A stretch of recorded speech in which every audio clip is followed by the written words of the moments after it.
La Masia. Moi, j'ai plus les mots, les gars. La Masia. La Masia.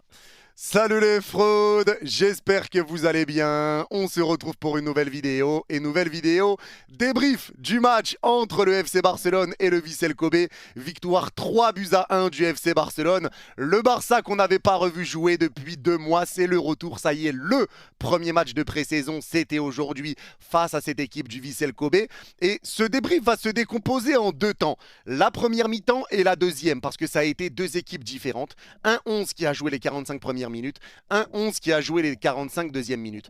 Et là, sur la deuxième mi-temps, il y a des choses à dire, il y a des choses dont on va parler, mais d'abord, on va revenir bien sûr sur cette première mi-temps, et ça a été déjà un match qui, pour moi, est important pour le Barça. Parce qu'il ne faut pas tirer de grandes conclusions, que ça soit dans le positif ou dans le négatif, ça c'est une réalité. Mais aujourd'hui, tu as affronté une équipe du Vissel Kobe qui a mis de l'impact. Une équipe du Vissel Kobe qui a du temps de jeu, parce qu'ils ont déjà du rythme. Ils sont sur leur moitié de saison, donc ils sont en jambes, et tu l'as senti direct. Tu l'as senti direct. Parce qu'ils ont essayé de jouer très haut, de presser, ils ont essayé de t'étouffer un peu, de profiter de leur fraîcheur et de profiter un peu du fait qu'ils ont déjà du temps de jeu dans les jambes. Ils ont essayé de profiter de ça avec un Barça, eux qui jouaient leur premier match depuis 2 mois. Ils ont essayé d'en profiter. Ça a failli marcher, ils ont quand même réussi à faire un peu de mal au Barça en termes de pressing, de récupération, mais petit à petit le Barça est rentré dans son match, le Barça allait mieux, de mieux en mieux, et le Vissel Kobe s'est mis à reculer involontairement, mais ils ont reculé parce que le Barça gardait la balle, mais le Barça n'arrivait pas à être très dangereux, ça on va y revenir. Mais ce genre de match est important pour le Barça parce que c'est un match où les joueurs ont déjà en face de toi du rythme, ils ont déjà eu du temps de jeu, ils sont sur leur moitié de saison, ils te mettent de l'impact, ils te pressent, et ça c'est ce qui te permet de vraiment bien préparer ta saison. Donc même si c'est une équipe qui est un petit peu moins cotée ou autre, ils ont du rythme, pas toi, donc ça te permet de bien préparer ta saison et c'est une bonne chose. Et là tu vois déjà qui est à peu près prêt ou pas prêt, et là aujourd'hui il y a des joueurs qui sont passés à côté en première mi-temps, parce qu'en deuxième mi-temps c'était un festival, on va y venir après, chaque chose en son temps, dromadaire, tout ce que tu veux, on va y venir la Masia, on arrive pour tout ça. Il y a le temps. Mais la première mi-temps, ça a été une première mi-temps où ça a été compliqué déjà pour Koubarsi. Koubarsi, encore une fois, tu prends un but sur une erreur pour le Barça. Et là, Koubarsi a eu beaucoup de déchets aujourd'hui. Sous pression, il rendait beaucoup les ballons. Ses dégagements étaient ratés. Et derrière, il y a cette perte de balle. Perte de balle, tu es dans le rond central. Tu es le dernier défenseur. Tu perds le ballon dans l'axe. Le joueur adverse part en profondeur. Et ça va ramener l'égalisation pour le Vissel Kobe. C'est une perte de balle qui te flingue un peu. Quand tu vois que le Barça avait quand même du mal à être dangereux offensivement. Le but que tu mets, c'est sur un corner qui est dévié, ça cafouille un peu et Eric Garcia le pousse au fond. Mais la première mi-temps, ça a été dur parce que tu le sentais, Lamine Yamal, même s'il était en jambes, il y a eu des bonnes prises de balles sur les premières minutes, des bonnes accélérations, il était plutôt en jambes, ses dribbles, ça passait pas. Il a eu 15 pertes de balles en première mi-temps, Lamine Yamal. 15 pertes de balles, c'est énorme. Ça a été compliqué et Nagato, le latéral gauche du Vissel Kobe, a fait un gros match. Il a très bien défendu. Mais ça a été compliqué pour Lamine Yamal qui a essayé de dribbler. Il essayait peut-être trop de dribbler et il perdait ses duels. Ça a été compliqué dans les duels aujourd'hui. Rafinha de l'autre côté, ça a été compliqué aussi. Mais encore une fois, ce n'est que le début, ce n'est que la pré-saison. Je vois déjà des sessions vannes sur Lamine Yamal ou autre. Les gars, c'est le début. C'est la pré-saison. Ils n'ont pas joué depuis 2 mois. Lamine Yamal revient. Voilà, il a essayé des choses. C'est pas passé. Ça a été compliqué. Ça arrive. Ce qui compte, c'est la saison. La pré-saison, c'est fait pour se préparer. C'est la pré-saison. Donc c'est fait pour se préparer. Mais c'est vrai que le match de Lamine Yamal, ça a été compliqué offensivement. Ferran Torres, du coup, tu l'as pas vu. Ils n'ont jamais réussi à trouver Ferran Torres. Je sais même pas, il a touché combien de ballons en première mi-temps. Et que en première mi-temps, vu que toute l'équipe a changé en deuxième.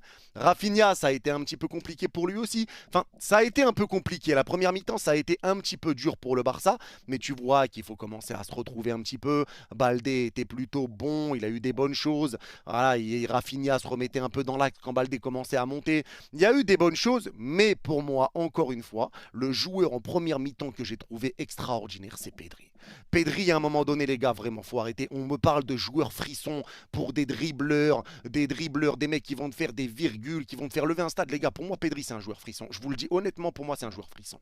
Quand il prend la balle, qu'il est pressé par 2 joueurs, qu'il arrive à se retourner, passer entre les 2, 3, porter le ballon, servir, changement d'aile, plat du pied, passe à rater, calmer le jeu, il dicte tout. Pedri dicte tout. C'est aussi simple que ça. T'as l'impression que Pedri est tout seul au milieu, carrément. Pedri, il décroche pour prendre le ballon devant la surface. passe. Sous pression, c'est lui qui ressort. C'est lui qui dicte le tempo. C'est lui qui donne le ballon vers l'avant ou latéralement en fonction de comment le Barça doit jouer. Au milieu de terrain, ça repasse par lui quand le Barça ralentit le jeu. C'est lui qui prend la balle et c'est lui qui va mettre un changement d'aile pour écarter côté droit ou pour choisir un peu de comment il va avancer. Il prend le ballon, il avance, il lance une profondeur sur le côté. Il va tout le temps chercher à te ramener du danger. Les passes sans contrôle, les passes de haut but. Il arrive tout le temps à ramener du danger. C'est une dinguerie. Encore une fois, le match de Pedri, lui, je sais pas, il connaît pas les vacances, il connaît pas la fatigue, il connaît pas l'adaptation, il connaît pas le retour de vacances, il connaît pas tout ça. Il connaît pas. À toutes tes histoires de pré-saison, rien à foutre. Rien à foutre. J'ai l'impression que Pedri n'a pas bougé. C'est le même Pedri qu'on a quitté il y a 2 mois. C'est le même. Ce mec-là, c'est la définition du football. Il est trop fort. Il est trop fort. Le match qu'il a fait aujourd'hui, waouh! Et partout, encore une fois, il a été partout. Pedri, exceptionnel match. Inigo a été très bon également sur la première mi-temps. Très bon match d'Inigo. Pareil pour Garcia. Et le gardien Juan Garcia. Alors, Juan Garcia, même s'il a encaissé un but sur la première mi-temps, c'est une parade à la base. Il fait une belle parade, ça revient derrière. Le but, il peut strictement rien y faire. C'est au point de pénalty, c'est frappé petit filet. Il est pris, il peut rien faire. Mais aujourd'hui, tu as vu quand même des bonnes sorties de la part de Juan Garcia. Et ça change de Ter Stegen. Ça change, on va pas se mentir, ça change quand même. Ter Stegen, le traître, clairement là pour les Barcelonais. Ter Stegen qui était poussé à partir, il ne part pas. Il demande si pour partir que tu lui payes son salaire et qu'il parte libre, que tu lui payes tout son contrat et qu'il parte libre. Il annonce lui-même qu'il a une blessure. Il annonce une blessure de 3 mois pour pas donner 4 parce que pour 4 il peut être désinscrit pour inscrire un autre joueur. Il annonce 3 mois alors qu'il n'a pas demandé la permission au club. Donc il bloque le Barça. T'as passé 10 piges au club. 10 piges, j'étais capitaine. Et tu fais ça à ton club. Moi, je comprends pas. Franchement, un mec qui fait ça au PSG, je pète un câble. Je pète un câble. Je pète un plomb. Et voilà, Ter Stegen, voilà, mais bon, au moins t'as Juan Garcia. Et Juan Garcia, tu vois quand même qu'il peut faire de bonnes choses. Mais ça a été une première mi-temps qui a été un peu compliquée pour ce Barça-là. Tu arrivais quand même à reprendre l'ascendant, à conserver le ballon, tu pressais bien, tu récupérais des ballons, tu ressortais bien du pressing. Mais ça a été une première mi-temps où offensivement, ça a été dur de te ramener du danger. Maintenant, la deuxième mi-temps. Alors, la deuxième mi-temps, moi, j'en ai marre. La Masia, chaque année, il y a un nouveau joueur qui sort de nulle part, il sort sa tête de la terre, tu le connais pas, tu l'as jamais entendu, et tu poses la question aux Barcelonais, tu leur dis c'est qui Dro? Dro?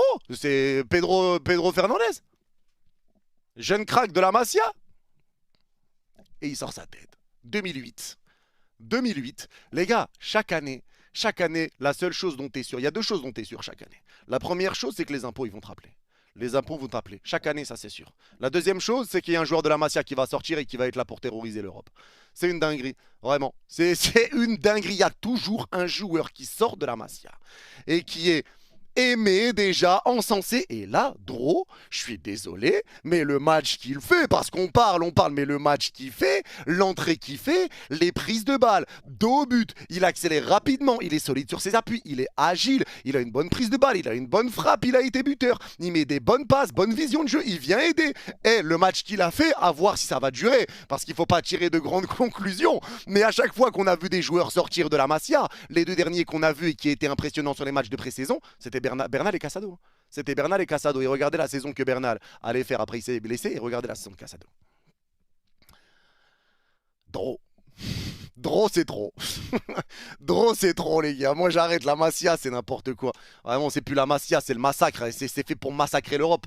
C'est fait pour massacrer l'Europe. Moi, j'arrête. Mais Dro, la deuxième mi-temps a été très bonne. Les débuts de Rooney Bargi et les débuts de Marcus Rashford.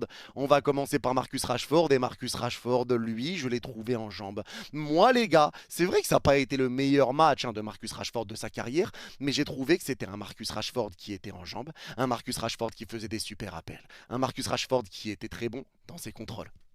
Un Marcus Rashford qui faisait des efforts défensifs. Il courait. Tu sens que c'est un Marcus Rashford qui est content d'être au Barça, qui voulait être au Barça. Il se donne, il essaye de jouer, il aurait pu marquer, il a eu une occasion, il aurait pu être passeur décisif, mais la frappe a été ratée, je crois que c'était de Bargi à ce moment-là. Il essaye de faire des différences. Moi, j'ai aimé le match de Rashford. Et je vous dis la vérité, quand j'ai vu son match, tu vois que ça peut être encore mieux. Mais quand je l'ai vu, je me suis dit, putain, ça va faire mal. Ça va faire mal.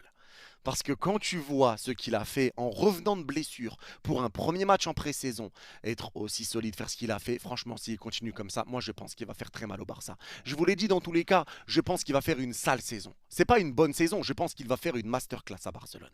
Parce que pour moi, ça va parfaitement matcher.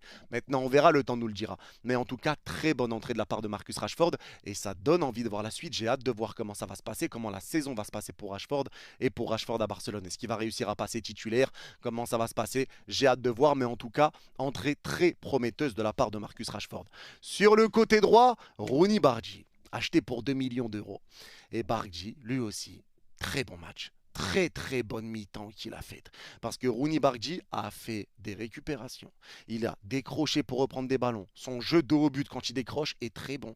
Il est bon dans ses passes. Il a une bonne vision de jeu. Il est fluide. Il a mis des bonnes passes. Il a une vraie bonne qualité. Ce qu'il fait, il le fait bien. Il est propre. Rooney Bargi est propre et il arrive à ramener à faire des différences. Il provoque, il fixe, il dribble. Il a été buteur, il met un super but sur la passe de Lewandowski, plat du pied un peu excentré côté droit et il te le met petit filet. Sa qualité de pied, on la connaît de toute façon. On a vu les vidéos, ça l'appelait le Messi suédois si je dis pas de bêtises, mais son but magnifique. Et Rooney Bargi, encore une fois, lui aussi si ça continue, ça peut faire du bien au Barça parce que le Barça a un superbe banc. Ah, faut le dire, le Barça a un gros banc. Les deux 11 qu'ils ont mis, ils sont terrifiants. Ils sont terrifiants. Faut le dire, ils sont terrifiants. Les deux 11 qu'ils ont mis, ils sont terrifiants. Rien à dire d'autre. Rien à dire d'autre. Et quand tu vois le match qu'a fait Christensen aujourd'hui en défense centrale, Christensen impeccable, impérial, quand il y avait des contres pour le Vissel, il se plaçait tellement bien, il contenait le porteur de balle pour le forcer à s'arrêter et laisser sa défense revenir. Il a été parfait Christensen, tu le voyais haut pour intercepter, tu le voyais au contact, tu le voyais bien gérer, contenir, il a tout fait. Top performance de la part de Christensen, top performance de sa part. De Jong, top performance aussi. Top performance de Jong, des récupérations, des ressorties de balles. Il aère le jeu, il presse, il récupère, il redonne, il ressort.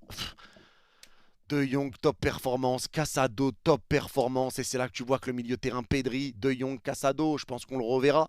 Mais top performance encore une fois de Casado, top performance de Jong, top performance de Christensen, très bon match de Rashford, top perf de Bargi. Lewandowski passeur décisif et Lewandowski ça fait du bien aussi de le voir jouer comme ça. Lewandowski qui sur l'action, sur la passe de Rashford, la passe que Rashford met pour lancer Levan en profondeur, il est en 1 contre 1, il rentre dans la surface, il s'arrête un peu, il lève la tête, il voit Bargi, il lui remet et Bargi marque. Magnifique. Dro qui a été buteur, Dro qui fait une entrée, qui sort de la Masia. Qu'est-ce que vous voulez que je vous dise? La deuxième mi-temps du Barça, elle est terrifiante. La deuxième mi-temps, elle a été exceptionnelle de bout en bout. Elle a été monstrueuse. T'as roulé sur le Vissel, tu les as éteints, ils n'arrivaient pas à ressortir un ballon. Tu pressais. T'as revu le Barça, en fait. Ça pressait, ça jouait haut. Dès que ça arrivait à passer une ligne, tu te mettais à faire une prise à 2, à 3. Tu récupérais le ballon au milieu, tu les forçais à dégager. Tu récupérais le ballon encore. Tu pars tous à l'abordage, tu perds le ballon, tout le monde revient. C'était une super deuxième mi-temps. Super deuxième mi-temps. Rien à voir avec la première. La deuxième mi-temps a été terrifiante. Et je pense que ce Barça va faire mal parce que les gars, je sais qu'il y en a beaucoup qui disent Liverpool s'est renforcé, le Real se renforce, City se renforce, l'AC Milan se renforce, tout ce que vous voulez, toutes les équipes qui se renforcent. Oui, mais le Barça était fort cette saison. Le Barça était fort. C'était l'une des meilleures équipes du monde, le Barça cette saison avec Liverpool et le PSG. Donc oui, les équipes se renforcent.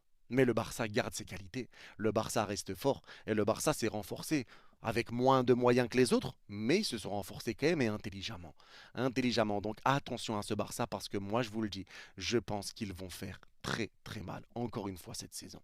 Encore une fois, je le pense sincèrement et on verra, le temps nous le dira, mais je pense qu'ils vont faire très très mal. Avec un Christensen qui fait une top prestation aujourd'hui, un Inigo qui a été très bon, il y a eu des bonnes choses, mais maintenant encore une fois, c'est qu'un match de préparation, donc il ne faut pas tirer des grandes conclusions, mais moi je m'en rappelle, j'ai compris direct sur les matchs de préparation quand Hansi Flick est arrivé sur le début de la saison dernière, c'est là que j'ai vu les Bernal, les Casado, comment ça jouait, la manière dont il avait joué contre Manchester City. J'avais déjà capté des trucs par rapport au Barça et la saison m'a pas fait mentir. Et là, les gars, je pense encore une fois qu'ils vont faire mal. Je pense vraiment que le Barça va faire mal. Ça a été une très bonne deuxième mi-temps. Et ça a été impressionnant. Et maintenant, on va voir ce que ça va donner. Il reste encore des matchs de préparation. Mais la Masia, qu'est-ce que vous voulez que je vous dise? Même Torrens, je ne sais pas si je le prononce bien, mais Torrens a été très bon aussi. Et Dani Olmo, personnellement, je sais qu'il y en a beaucoup qui ont aimé. Moi, personnellement, Dani Olmo, j'ai pas été fan aujourd'hui. Et je m'explique. Dani Olmo a eu du bon. Il a réussi à ramener quelques situations, etc. Pour les ressorties de balles aussi. C'est lui qui était un petit peu le métronome sur certains moments. Mais ce que je n'ai pas aimé, c'est qu'il a tenté beaucoup de passes sans contrôle en une touche de balle. Et ça a été compliqué. Il a rendu beaucoup de ballons. Il y a des moments où tu peux faire des passes à la fin, là, avant que le coup de sifflet final soit sifflé. Il a gardé le ballon très longtemps alors qu'il aurait pu le donner en entrée de surface. Ça a permis aux joueurs de revenir. Il y a eu des passes qui ont été ratées, des crochets qui ont été ratés. Il y a eu quelques petites pertes de balles. Donc, je sais pas. J'ai eu un peu de mal avec Olmo. Dites-moi vous, mais moi, j'avoue que c'est le ressenti que j'ai eu. Donc, je vais pas faire le menteur. Je n'ai pas aimé le match de Dani Olmo. Peut-être que je suis totalement fou et que j'ai retenu que le négatif, mais j'ai vu beaucoup de pertes de balles, beaucoup de passes ratées. Donc, j'ai trouvé que c'était un peu complexe pour Dani Olmo, mais je sais qu'il y en a beaucoup qui vont pas être d'accord avec ça. Mais c'est vrai que moi, j'ai eu quand même du mal avec Dani Olmo. Peut-être que je suis le seul, peut-être que je suis pas le seul, mais c'est mon avis. Mais en tout cas, ça a été un retour réussi pour le Barça. Une victoire 3-1 face à une équipe qui avait déjà tourné. J'ai hâte de voir la suite. J'ai hâte de revoir Rashford, hâte de revoir Bargji, j'ai hâte de revoir Dro. Ils vont jamais s'arrêter et ça, c'est vraiment terrifiant. En tout cas, c'est tout pour cette vidéo. Merci à ceux qui l'ont regardé jusqu'au bout. Ceux qui l'ont regardé jusqu'au bout, n'hésitez pas à mettre bouteille en commentaire et je comprendrai que vous l'avez vu jusqu'au bout. Prenez soin de vous. Vous êtes les gars. Bye bye.